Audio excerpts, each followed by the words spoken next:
Hey, what's up guys? Welcome back to Copper Top Productions. In this week's video, we're going to be jumping right into the deep end of my R32 and attacking some of the nasty rust in the rear of it. Yeah, she doesn't look real good here, hey?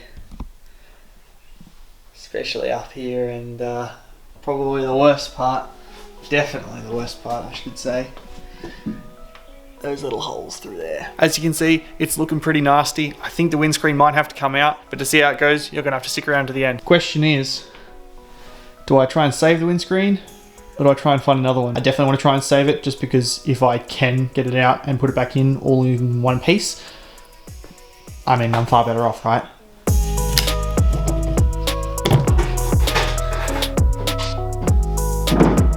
Alrighty, let's have a look. She's a bit dirty under there. Another good reason to have taken it off.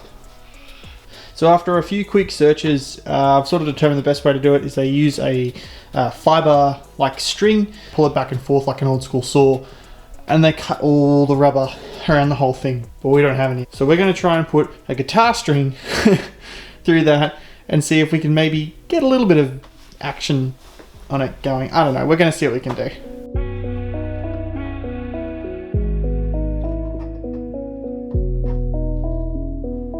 Hey, I'm doing it.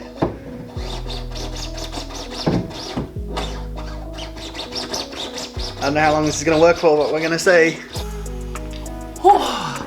It's day 2, trying to get a windscreen off. We got this little tool here, which I bent the absolute crap out of.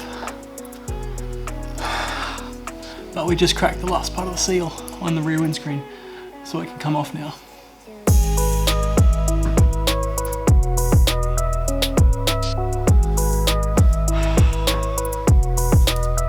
Now we can have a look at the back and see how bad the boot area is. Here's what we're kind of looking at. Put a towel there beforehand to try and collect some of the crap that was falling off. This is the main bad section of rust just there. And although we haven't gone back far into it yet,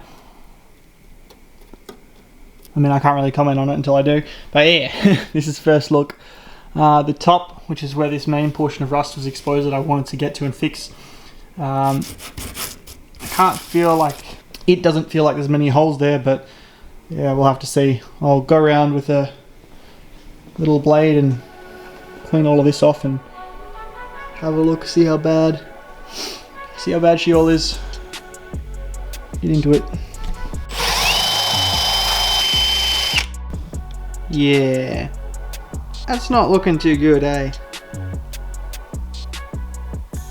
Like, it's not looking real good at all. Alrighty, so it's been a couple of days, or a day, since I gave this a crack with a wire reel and then attempted to make a panel. Something like that.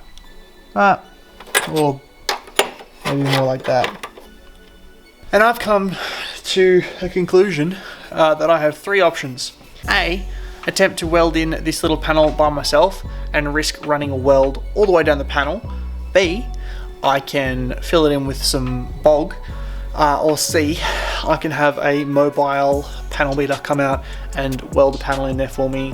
It's going to cost me, and I'm not too sure how much. If he comes back and it's something ridiculous, I'm more than likely going to really practice welding sheet metal and try and give this a crack.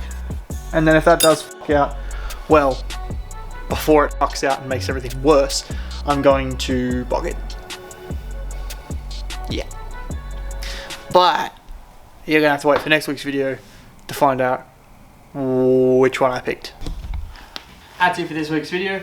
If you've enjoyed it, leave a like down below, leave a comment telling me what you think, and subscribe if you haven't done already, so that you can watch me weld holes down the whole side of this thing. It looks like that's what we're doing. I'm not fucking keen. I'll catch you next week's video. See you then. Bye.